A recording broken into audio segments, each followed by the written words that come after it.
Elsie Bird senior Angel Hines is not your average high school athlete. She's a known soccer player in the spring, but this fall she took her talents to a different field. Hines is the newest addition and first female to make the varsity football team in the school's history.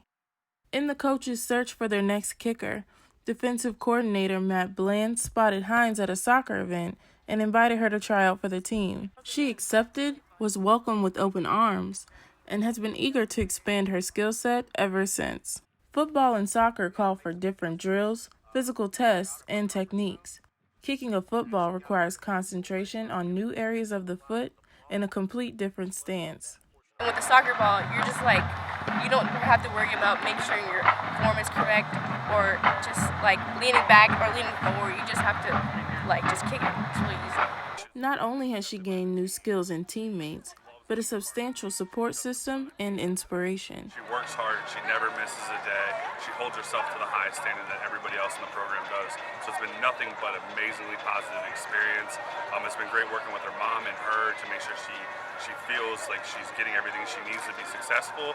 And I know every time she trots out there to kick a field goal, everyone, the whole stadium stops and just watches because they want to see that success for her. She's probably the most improved player on our team. Shows up to practice every day, works hard. She's a great soccer player. So we're very proud of her and the job she's done.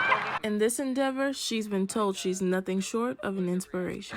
Well, they say I'm an inspiration to girls everywhere, and I'm just doing an amazing thing.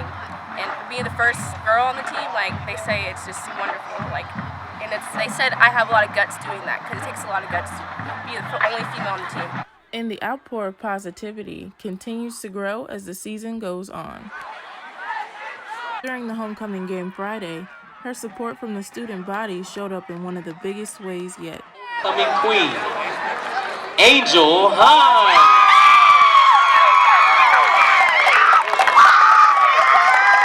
She took home the crown as homecoming queen and created another monumental moment in Elsie Bird history. The first king and queen to both be members of the football team. Hines has advice for any woman looking to break out of societal norms. Just to come out of your comfort zone more. Don't be really shy. Because I was really shy at first. I didn't know because I didn't know anybody coaches. I didn't know the coaches at all. Just come out of your shell more. So that taught me to come out my shell. For Village News, I'm Siobhan Johnson.